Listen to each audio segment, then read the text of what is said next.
discuss deadlock avoidance algorithms. So, in the last lecture, we have discussed deadlock prevention and a little bit about deadlock avoidance.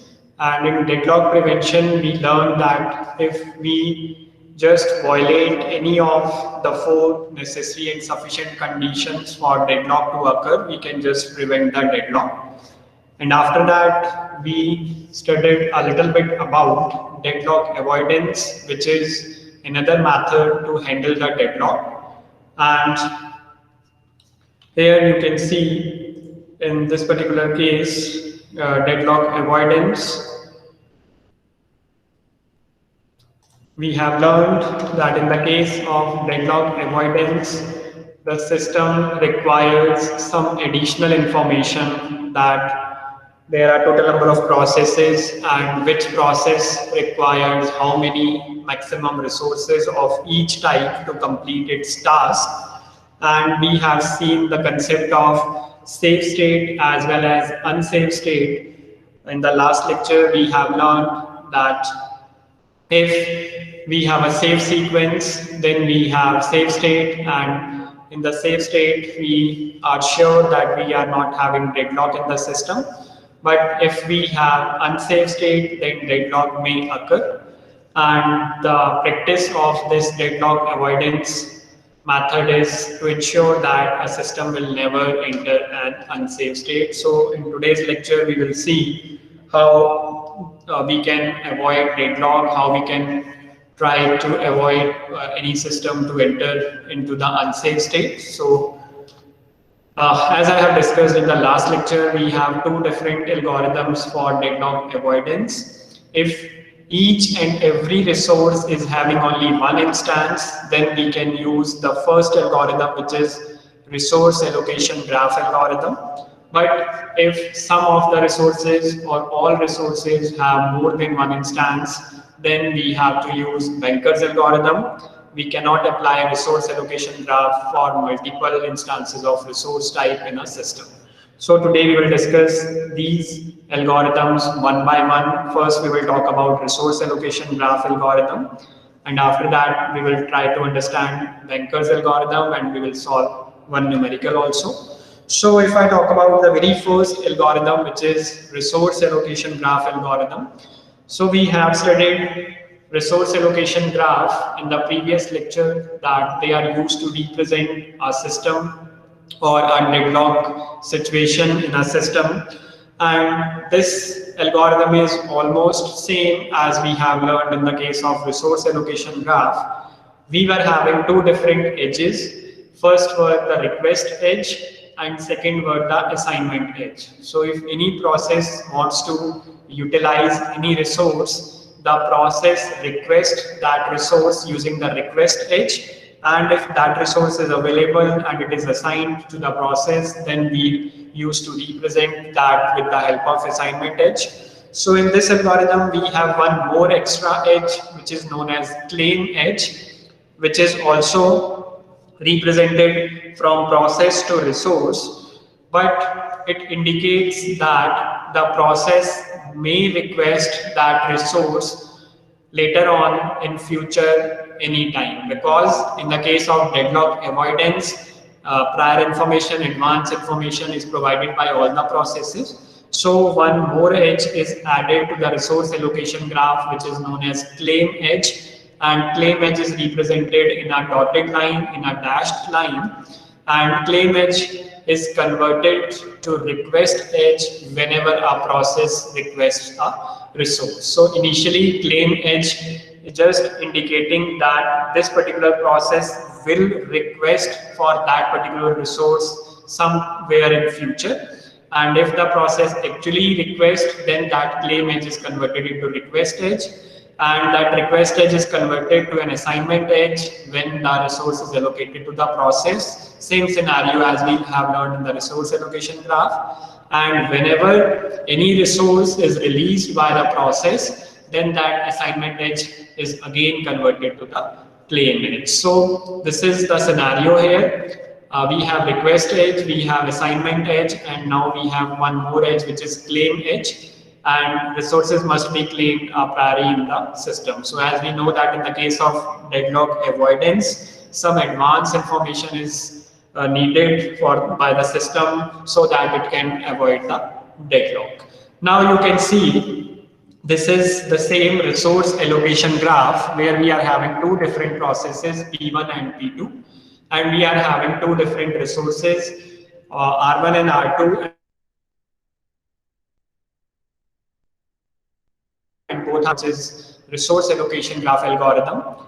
And here the scenario is that both processes requires both the resources to complete their execution. And as you can see, process P1 is holding resource R1 and it is having claim edge. Now this is claim edge that P1 will definitely request for resource R2 later on in future, and also P2 requires both the resources R1 and R2. So currently it is requesting R1, but it will also request R2 later on at any instance of time in future. So this is what claim edge is there. So you can see from P2 to R1 we have request edge, which is currently requesting.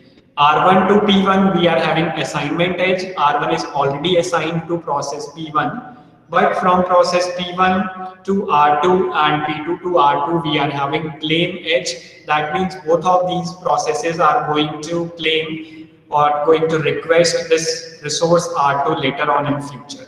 So this is how we represent the resource allocation graph. We are having all the three edges in the system. Now, the scenario will remain same to enter into the safe state or unsafe state. So if the cycle exists in this particular graph, then definitely we have deadlock, because here we are talking about all the resources with only single instance. And if there is no cycle in this resource allocation graph, then there is no deadlock. So just take this example. P1 is having R1 and it may request R2 later on. P2 is requesting R1 and it may request R2 later on. So suppose at time T1, P2 request for R2. तो अगर P2 request करता है R2 के लिए, तो जो हमारी claimed edge है, it will be converted into request edge, and R2 अगर allot हो जाएगा P2 को, so this will be the scenario. This request edge will be converted into assignment edge, and now you can see there will be a cycle formation in this resource allocation graph. So in this scenario, अगर P2 ने request की R2 के लिए, then what will exactly happen in this case? The system will check. So this is what deadlock avoidance algorithm is. The system will check कि अगर हम R2 resource P2 को दे देते हैं something like this, तो क्या सिस्टम या graph में साइकिल बन रहा है? So yes, we can see clearly this is a loop. एक साइकिल फॉर्म हो जाएगा अगर हम R2 रिसोर्स को प्रोसेस P2 को दे देंगे. सो this is what deadlock avoidance algorithm do. अगर कोई भी रिसोर्स किसी प्रोसेस को देने से, असाइन करने से अगर साइकिल फॉर्म हो रही है, तो सिस्टम कभी भी वो वाला रिसोर्स उस प्रोसेस को नहीं देगा, और अगर नहीं देगा तो सिस्टम कभी भी अनसेफ स्टेट में नहीं जाएगा. So this was just an example. This is the scenario. So if later on अगर P2 requested R2, so system will never allocate this resource R2 to process P2, because अगर system R2 process को R2 resource को P2 process को allocate कर देता है, then this will be the scenario and we will be having a cycle in the system. And अगर cycle बन रहा है हमारे ग्राफ में, then definitely we are in unsafe state, and if we are in unsafe state and all the resources are having only one instance, then definitely this will be the situation of deadlock. So यहाँ पे एक deadlock आ जाएगा. तो deadlock avoidance algorithm कभी भी resource R2 को P2 को नहीं देगी, बिकॉज ऐसा करने से हमारे ग्राफ के अंदर साइकिल बन जाता है. सो this is what avoidance do with the help of prior information, and by checking whether the cycle is formed or not in the graph, it allocates the resources as according. तो अगर इसको P2 को R2 देने से अगर cycle नहीं बन रहा होता then definitely हमारा सिस्टम easily इस रिसोर्स को प्रोसेस को दे देता. So this is what has been written here. Suppose that any process PI request a resource RJ. So the request can be granted only if converting that request edge to assignment edge does not result in the formation of a cycle in the resource allocation graph. तो भाई किसी भी process की request तभी approve होगी जब उसे वो रिसोर्स देने से साइकिल नहीं बन रहा होगा. जब तक साइकिल नहीं बन रहा तब तक हम सेफ स्टेट में हैं, तब तक डेडलॉक आने की प्रोबेबिलिटी नहीं है. So this is what is all about the very first algorithm, which is how to use this resource allocation graph algorithm if we are having only single instances of all the resources. Now, second and the most important method or the algorithm of deadlock avoidance is Banker's algorithm, and it is used if we have more than one instance of some of the resources or all of the resources. And here also each and every process must tell system the maximum demand of each and every resource. So यहाँ भी सारे processes को अपनी maximum demand पहले ही बतानी होगी system को. Suppose if we are having 5 different resources, तो process P1 को R1 के कितने instances चाहिए, R2 के कितने instances चाहिए, R5 के कितने instances चाहिए अपना task complete करने के लिए. And whenever a process requests a resource, it may have to wait depending upon हमारे पास उन resources की availability है या नहीं. And whenever a process get all its resources, and then it will finish its task, and after that it will also return all the resources in a finite amount of time back to the system. So this will remain the scenario in the case of Banker's algorithm. And the name Banker's algorithm is just because this algorithm can also be used in our banking system, where the processes can be assumed as the people or the customer who are having account in the bank, and the resource can be money or the cash. So we will see bank कभी भी अपना money या फिर अपना cash को इस वे में allocate नहीं करता अपने कस्टमर्स को कि वो सारे के सारे कस्टमर्स की नीड को सेटिस्फाई ना कर पाए. So this is why the name is the banker's algorithm. So just after doing the numerical you will be able to compare it more with the banking system. So to implement and understand the Banker's algorithm, we have to take some data structures which we will use while calculating the numerical also. So here you have to assume, first of all, we are having total n number of processes in the system, and there are m different resource type. तो यहाँ पे हमारे पास n processes हैं, and m is the number of resource type. Different resources can be there. It can be any input output device, it can be memory, it can be CPU. So these are the count will be m. Now we have some data structure. So you can see the very first is available. So available क्या है? Available is a vector of length m. So it is a vector of length m. So if the value available j is equals to k, there are k instances of resource type rj which are currently available. So that we will see in the numerical just after a few minutes. Maximum is a matrix of n cross m, where we will have the count of the maximum demand of each and every process.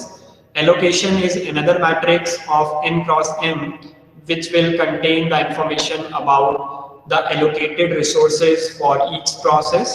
And need is according to the maximum demand and the current allocation, how many more resource type is required by an individual process. So we can always calculate the need using max minus allocation, and this is again n cross n matrix. So you can see we have 3 different matrices: max, allocation, and need. And we have one vector which is available vector, which will tell us if we are having suppose 3 different resource type R1, R2, R3. So R1 के कितने instances available हैं, R2 के कितने instances available हैं, R3 के कितने instances available हैं at that moment of time. So these are some of the data structures which we have to use.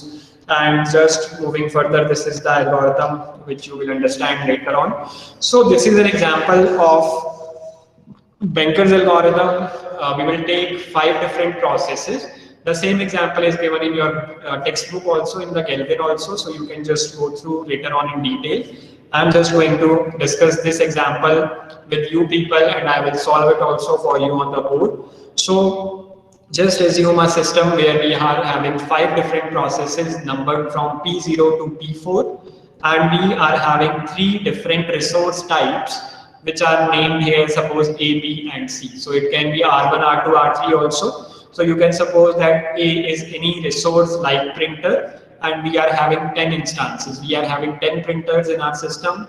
B can be CPU, so suppose we are having 5 CPUs. And C, it can be memory. So suppose we are having 7 different memories in our system. So this is what the meaning of the resource types as well as their instances. And this is the scenario which is given to us at any time T0. We are having 5 different processes from P0 to P4.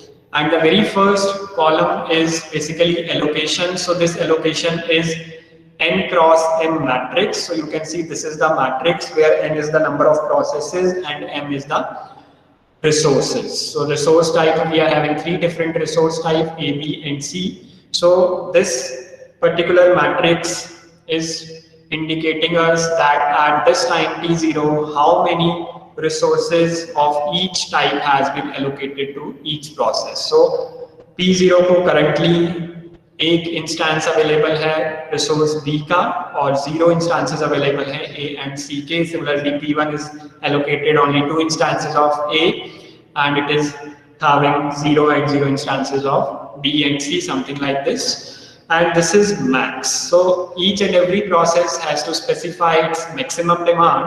So this is the meaning of this column max. That means P0 requires 7 instances of resource A, 5 instances of resource B and 3 instances of resource C to complete its execution. Similarly, if I talk about process P3, so P3 requires 2 instances of all the resource type A, B and C to finish its task. So this is what, and available is 332, so that we can also calculate by ourselves, but it is given to us in the question also. So just let me show you how we have to solve this numerical. So what we have to do exactly, we have to find a safe state, or better to say a safe sequence. So अगर हमें safe sequence मिल जाती है, तो task हमने last lecture में भी किया था. If we are able to allocate the resources to the processes in any order, in some order, so that there will not be any deadlock, then definitely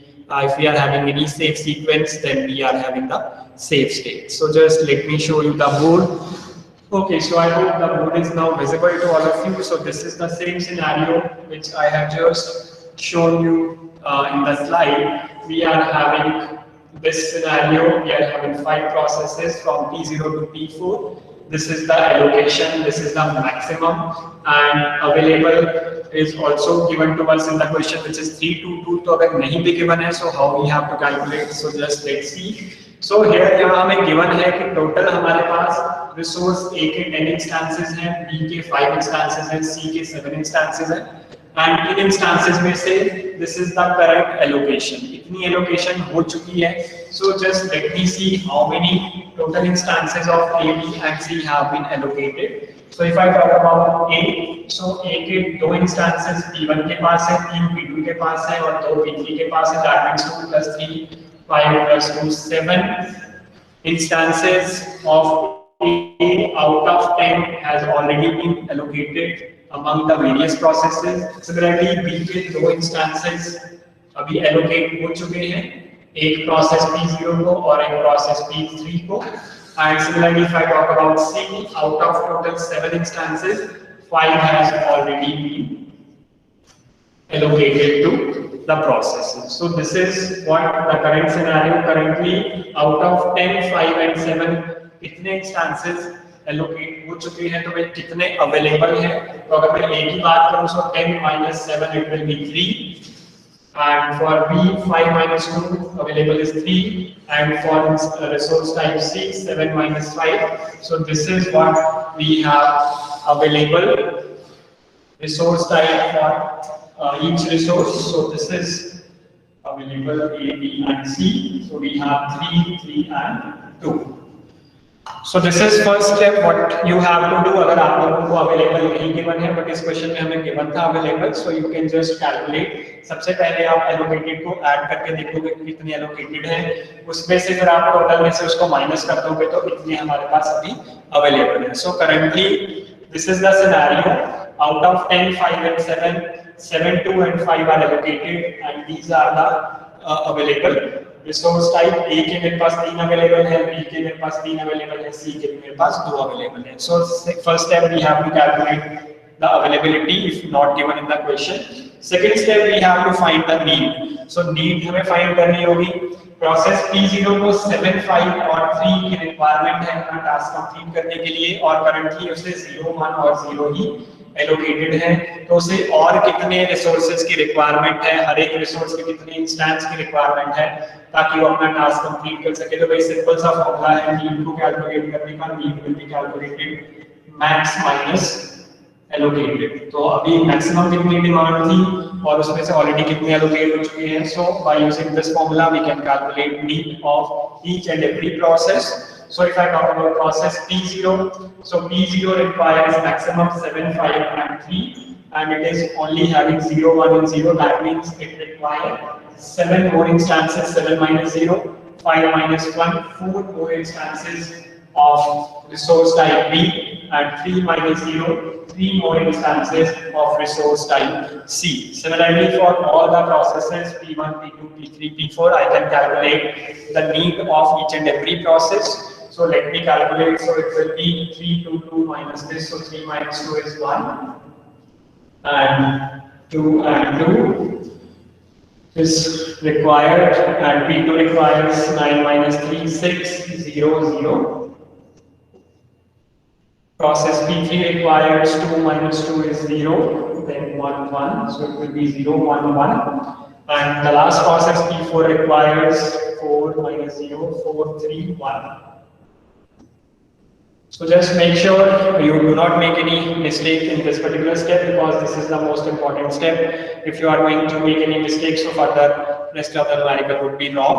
So this is what we have calculated. This is the need of each and every process. So that means process P0 को अगर अपना task complete करना है तो उसे अभी 7, 4, 3 7 instances of A की requirement है, 4 instances of B की रिक्वायरमेंट है and 3 instances of C की रिक्वायरमेंट है. Similarly अगर हम बात करें process P2 की, so process P2 only requires 6 instances of resource type A, उसे B और C के instances की रिक्वायरमेंट नहीं है. So this is the entire scenario. Now what we will do, first of all we will check the available. तो मेरे पास at a time this particular time T0 पर कितने resources या कितने instances available हैं हर एक resource type के. So I am having 3, 3, 2.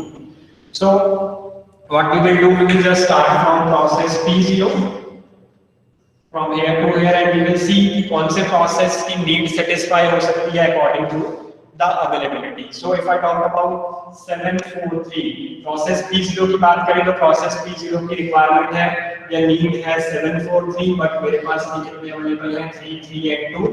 तो भाई अगर मैं ये सारे के सारे भी इस process P0 को दे दूं तो ये अपना टास्क कंप्लीट नहीं कर पाएगा because here the value of available is less than the value of need. तो अगर value of available less than है need से तो हम नहीं अलॉट करेंगे, नहीं एलोकेट करेंगे, नहीं हम उसकी रिक्वायरमेंट को सेटिस्फाई कर सकते. Then moving further for process P1, तो अगर P1 की बात करें भी P1 requires 1, 2 and 2.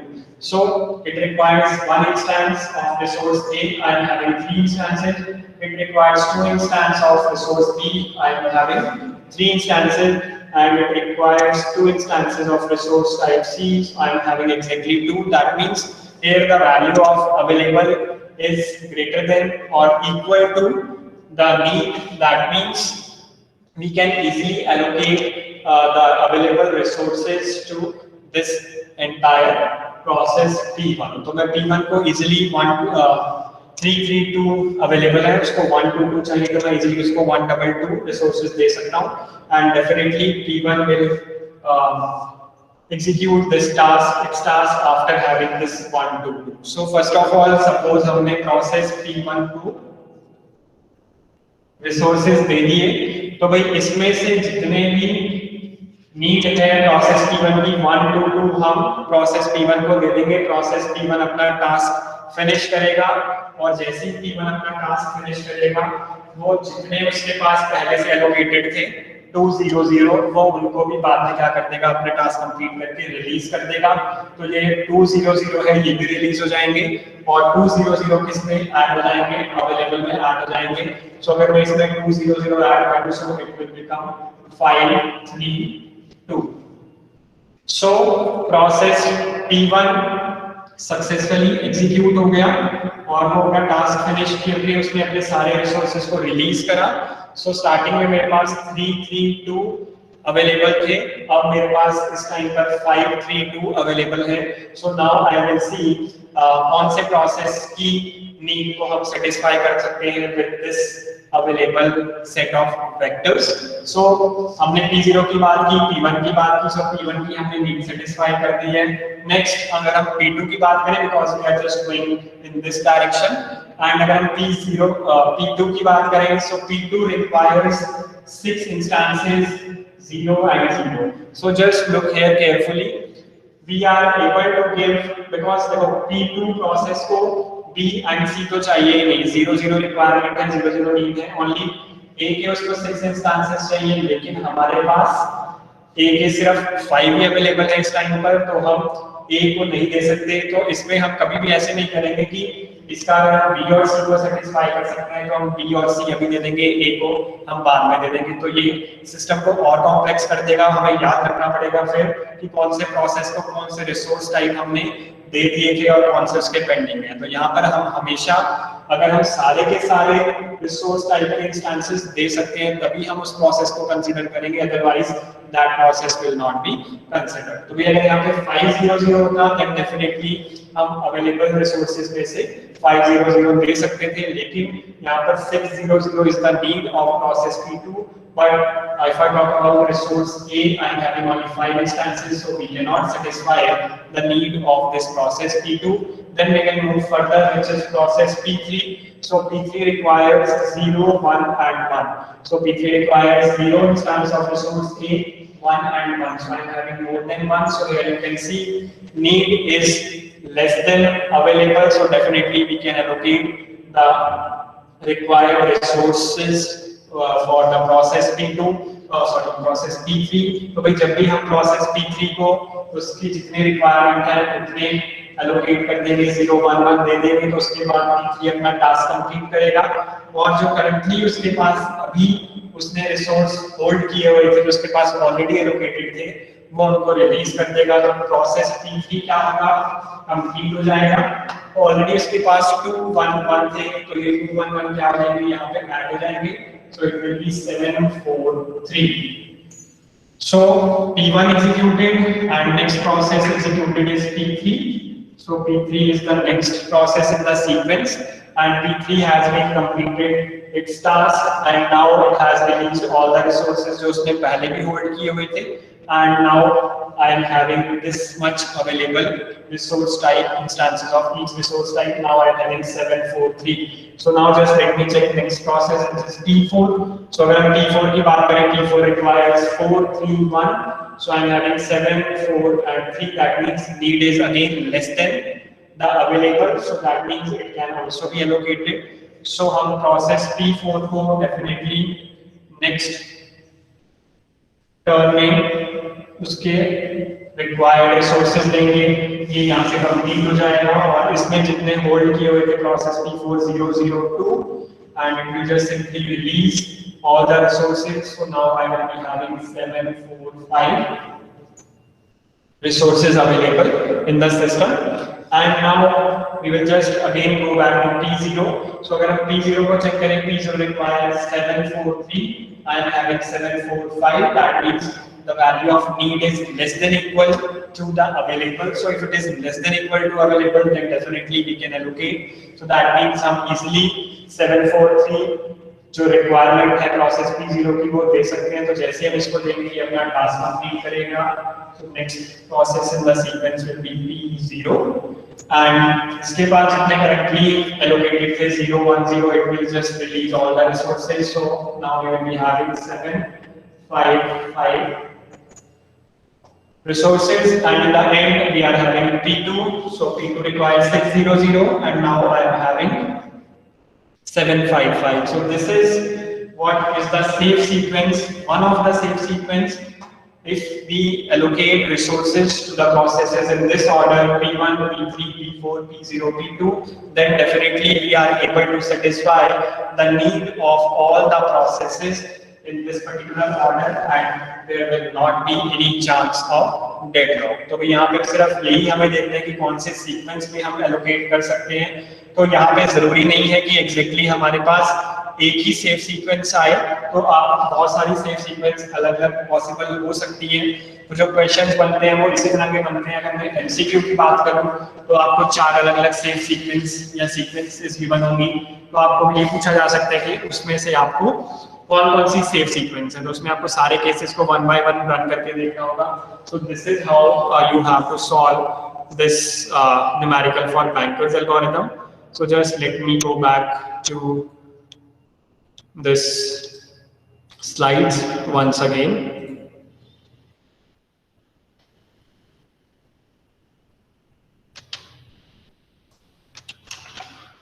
Okay, so we were discussing the example of Banker's algorithm. We were having 5 processes, 3 resource type, and this was the snapshot at any instant of time, suppose time t0.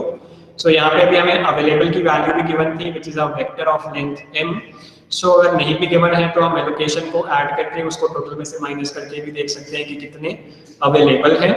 And you can see, first of all, we have to calculate the need matrix, which is calculated using max minus allocation. So this is the need of all the processes, and you can see this is the safe sequence P1, P3, P4, P2 और P0. तो भाई जो मैंने solve किया उसमें मैंने पहले P0 को allocate किया था. तो this is another safe sequence where we have allocated to process P2 first. So I just told you there may exist more than one safe sequence. This is not mandatory that exactly one safe sequence will be there.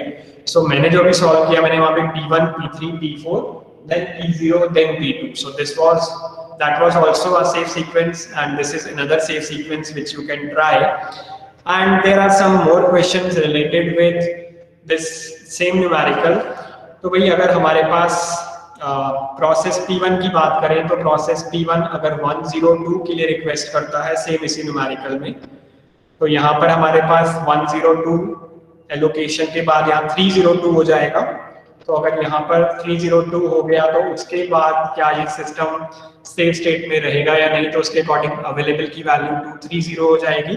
So even after doing this you can see that executing the safety algorithm shows that this particular sequence now which is P1, P3, P4, P0, P2. तो आप इस scenario के according फिर से okay यहाँ need हमें given है तो नीड के अकॉर्डिंग हम देख सकते हैं. सबसे पहले हम P1 को दे सकते हैं 020 is there and we have 230 which is available. So first of all P1, then P3, then P4, then P0, then P2. So in this particular case also there will be a safe sequence and the system will be in the safe state. And the last 2 cases they have just given in the book also. They are just trying to give us different scenario, different situations कि अगर process P4330 की request करता है तो क्या उसको depending upon the availability क्या हम उसे resources allocate करेंगे या नहीं. Similarly अगर process P0020 की बात करता है तो क्या उसे मिलेगा या नहीं. So the overall thing is same. In the case of resource allocation graph जो हमने first algorithm की थी, तो भाई वहाँ पर रिसोर्स तभी एलोकेट होगा अगर हम रिसोर्स को एलोकेट करने के बाद साइकिल नहीं बनती ग्राफ के अंदर, then only we will allocate that resource. And here in the case of Banker's algorithm we will only allocate the resources only if the value of need is less than equal to the available. Otherwise we will not allocate the resources to that particular process. So this is all about the Banker's algorithm, and we are left with 2 more topics. One is deadlock detection and recovery, so that we will just cover in the next lecture, which is on Friday, and that will take only 1 lecture to cover these 2 topics. But this is the most important topic of deadlock from where you can expect more, one or two questions in your T2 exam also. So just practice some questions. I will try to share two, three more questions on Banker's algorithm, which you can try. Otherwise, you can just Google it. There are so many questions available on internet using the Banker's algorithm. So the process will remain same. The scenario will remain same. First of all, you have to calculate need, and after calculating need, you have to check the available vector, and according to the values of available vector, you can see what process can be allocated the processes, and जैसे ही एक process को resources मिल जाएंगे, वो अपना task complete करके सारे के सारे resources को release करेगा, then हमारे पास new set होगा available का, तो उस available set के according हम कौन से process को दे सकते हैं. So this is what we have to do in this entire scenario. So this is all for today, and I hope the things are very much clear to you. So just let me know if anyone having any doubt